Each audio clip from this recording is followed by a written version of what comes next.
She came in just to talk. She walked out with that same look people get when they didn't get an answer, but something got left hanging in the air. Ronan does silence well, but silence has a sound too, and Grace hears it. Only problem is, when Grace hears something, she keeps going. No warning.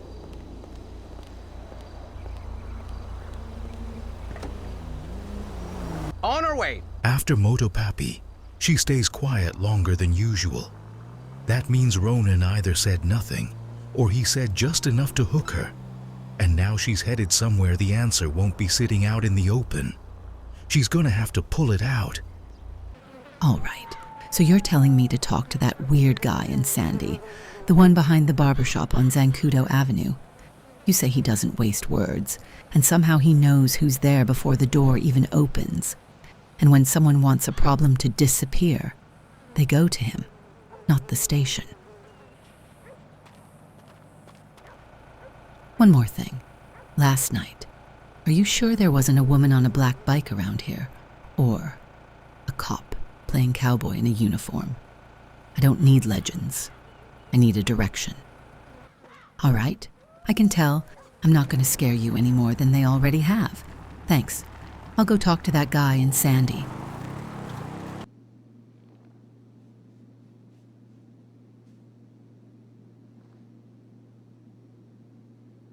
You know, Ma and Murph met on a dating site. She thought he was catfishing because the whole morgue thing was just too good to be true.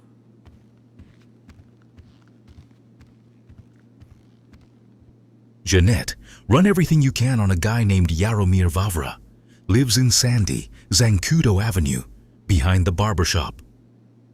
Ronan O'Shea has a gift for showing up exactly when I need it the least. So first, the shop. Ronan's like a magnet with a heartbeat. He spots steel with attitude. He's stopping, no matter where he's headed. Thing is, cars like that don't sit around for no reason. They're either someone's pride or someone's trap.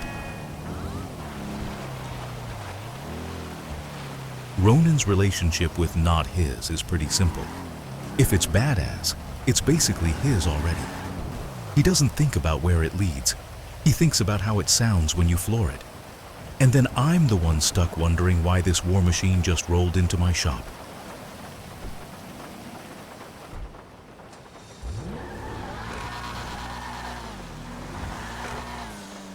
Some people knock. Ronan drives straight in, full send. He brings trouble the same way he brings trophies, with a grin and the smell of gasoline. And every time his eyes say the exact same thing, it's just a car, right? Loro, you up here? I brought you a present. Well, almost a present. Don't start making that face. She's legit, built for war. And yeah, I know how that sounds, but I just found her. She basically jumped into my hands. Well, tell me she's a beauty. I can see it. You're already into it, even though you're pretending you're about to toss me out. And yeah, Grace came by yesterday. Calm, polite. But those eyes, they don't ask questions. They take notes. Leave the car. About Grace, keep it short. What did you tell her? And don't dance around it, Ronan. She's going back to Harmony. I don't need you to figure that out. I didn't sell her anything, but she still pushes. Harmony's clearly her anchor point. And hey, you're going to explain that Los Santos International Airport thing, that weapons deal, because it sure feels like I wasn't the hunter. I was the bait. You were. That deal wasn't set up for you. It was aimed at me. And yeah, I used you in the dark because the package needed to move without extra eyes on it. And remember this name, Jaromir Vavra. If it comes up, don't treat it like a joke. Jaromir. Who? Loro, you serious? That doesn't sound like one of ours. That sounds like the kind of guy who walks into a room and everyone suddenly remembers they've got urgent business on the other side of town. I'm serious. And listen close. Don't show your face in Sandy for a while. At all. I'll handle this. Your job is simple. Don't say a damn extra word to Grace. Santa, if you ever feel like trading up to 2 wheels, come by. Loro knows where to find me. Ronan loves trams, right up until he has to sprint after one. But honestly, that's his whole vibe. Crash into the frame at the last second and act like it was the plan all along.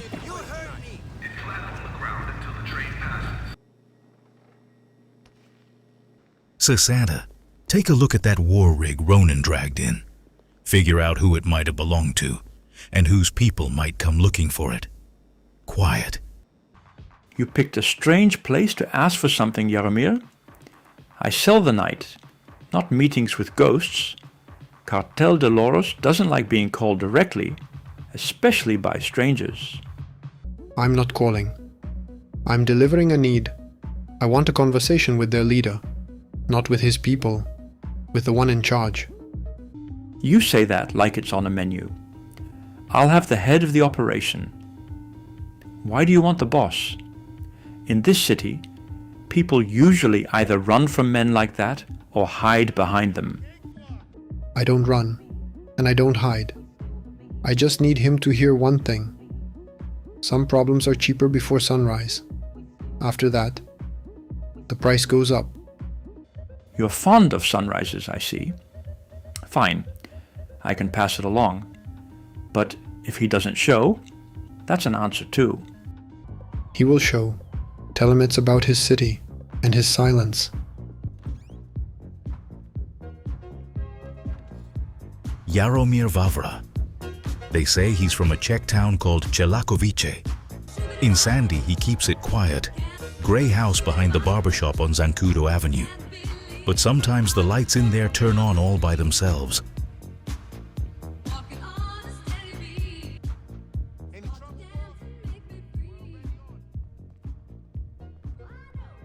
Thank you. Have a good night.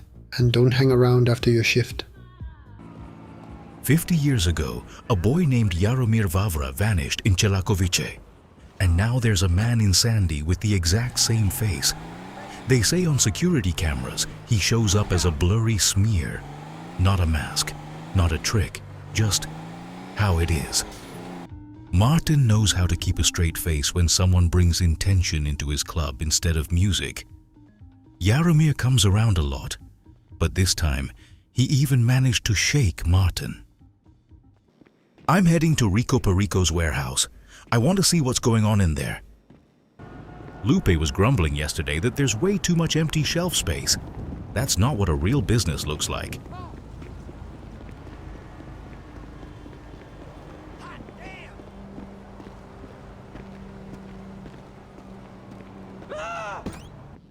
Lupe wasn't exaggerating. Shelves tell the truth better than people do. A warehouse is like your head. Until you actually check, it always feels basically fine. Richmond has bad people too. They just have pricier fences and quieter security.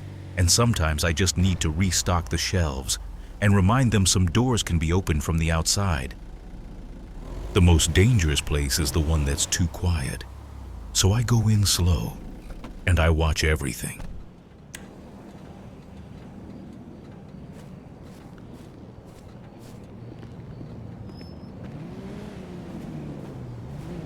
After that, no words, just distance, angles, and seconds. When you're here for the product, the key is making sure nobody gets a chance to change their mind. Grab it and disappear. Best part of any job. And to the two who jumped in when things got loud and didn't ask questions, thank you. In this city, that's sometimes the best kind of help. When you're hauling product back home, your thoughts always circle back to names. Jaromir Vavra, and that meeting with the head of Cartel de Loros, meaning me. He's got a bunker out on Smoke Tree Road. Officially, it's just an underground facility. Unofficially, it's where metal gets its purpose. They build weapons and move them like it's not a product, but a weather report. Calm, precise, and without extra voices.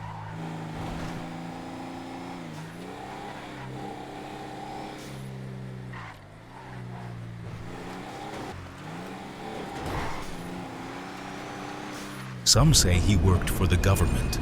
Others say he worked under it.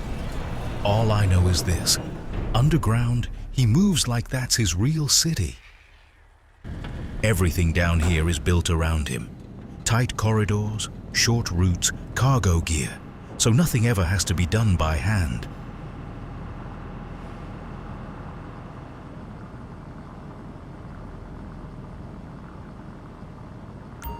Right, Chief?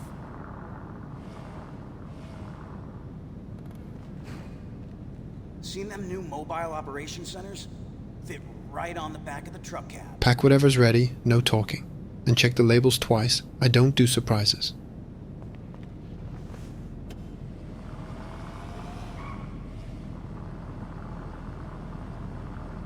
Some say there's a doorless room in his bunker. One tech once went in, and nobody ever saw him again. I haven't checked, and I don't plan to.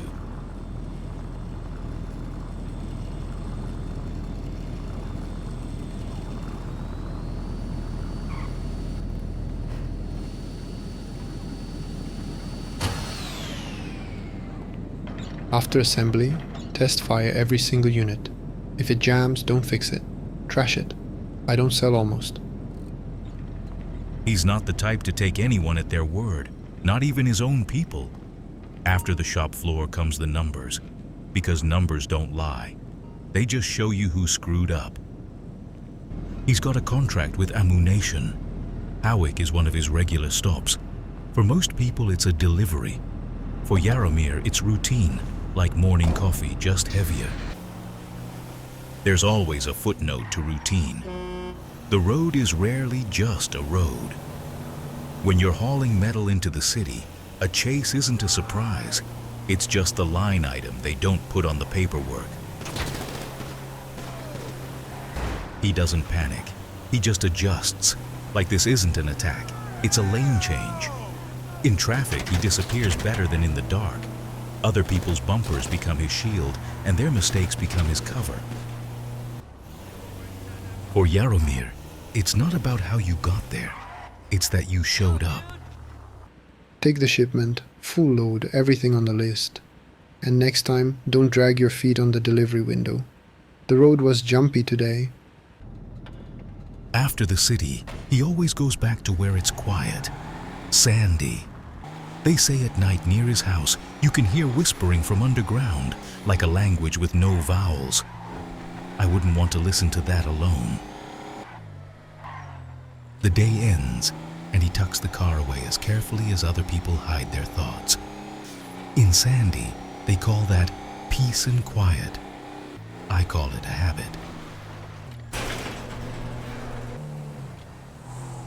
When someone asks for a meeting with the boss, that's not curiosity anymore. That's a challenge. So it's time to head to Sandy. Let Jaromir see what an answer looks like.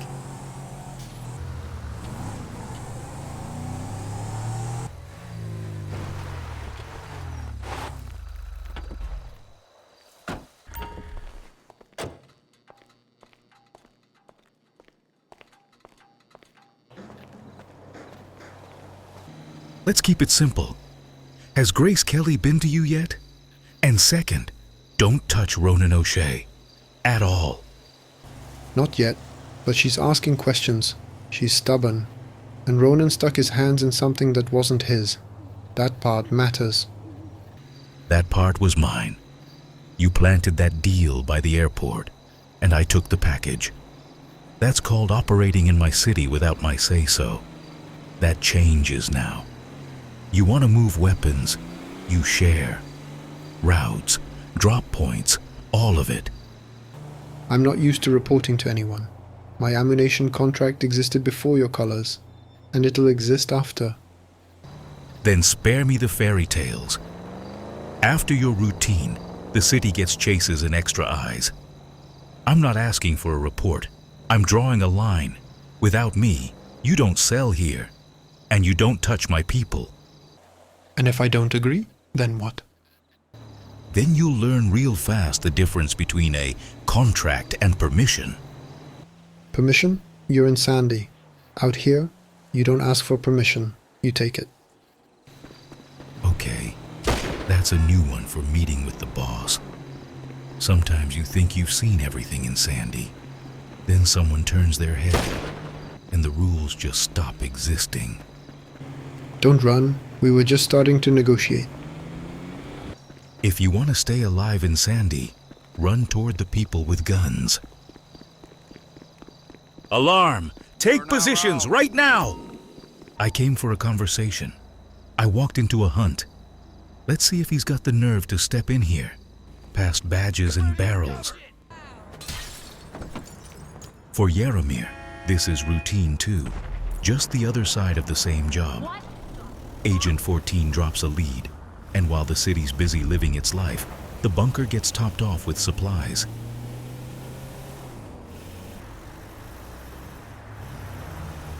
He knows where to take cover before he even steps out of the vehicle, and he shoots like it isn't anger, it's discipline. They rush him up close thinking, now he'll crack. But he doesn't crack. He just takes the initiative away and leaves them standing there with nothing.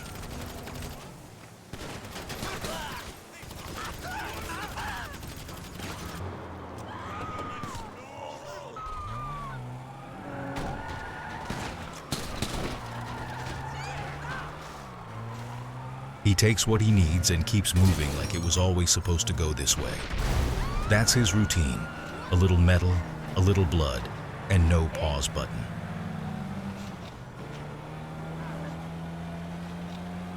Yesterday I ran here to stay alive. Today I'm riding out to speak a different language. This time, no running.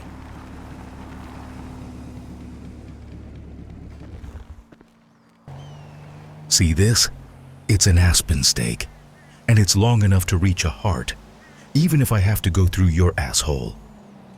You showed up with a stake, in uniform. Interesting. You think fear is part of the job too? No, it's just a reminder I've got another side too, and this time I'm not running. You'll still come at night. Lora always finds water, like she needs to wash off the day, or someone else's footprints.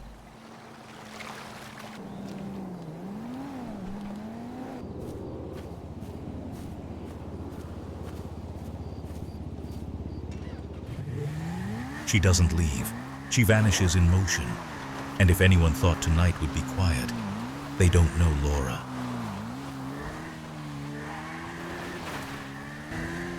That garage again, one of her favorite ways into the night. A church, a graveyard, Lora. She's got a twisted sense of humor about places people go to ask for forgiveness. And yeah, she's back in that Ludendorff outfit, like it's a blizzard instead of a warm night. Lora dresses in a way that could make even the dead feel uneasy. Jaromir has another routine. At night he goes out to get some air. And if he's holding an axe, he didn't come just to watch. Someone's getting hunted tonight.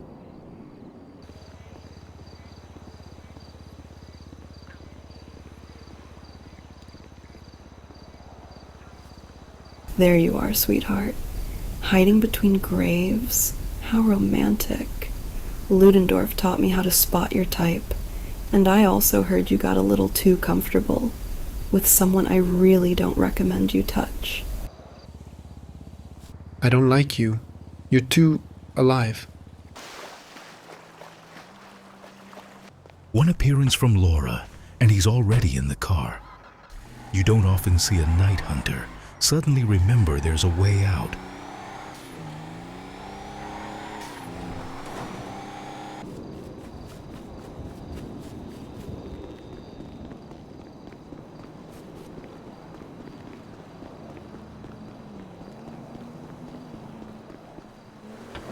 Lora doesn't let prey go, especially when it decides to run. His only shot is making it back to his bunker in time, because on the road now, he's not alone.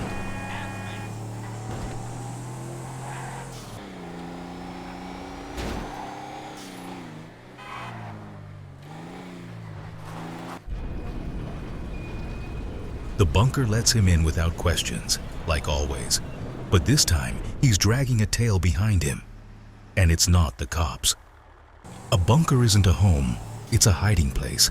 And hiding places last exactly until the first unwanted guest shows up.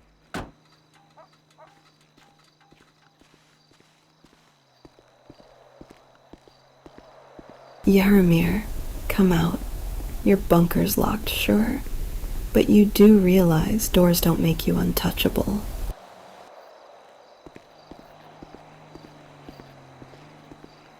She didn't leave because she gave up. She left because she memorized the place.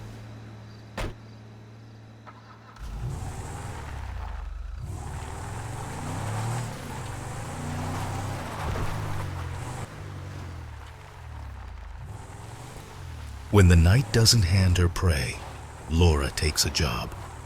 Another stash house. A place where people store bad decisions in cardboard boxes.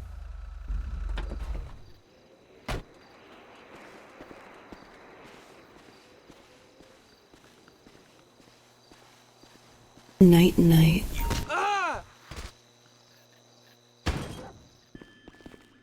If someone's waiting downstairs, Lora makes sure there's nobody left to wait. After the noise comes the quiet of the safe. Lora loves this part, when the answer is sitting in metal and it can't fight back. Took it and vanished, like always. Lora's home with a glass of wine. Finally, quiet. But quiet doesn't survive very long around her.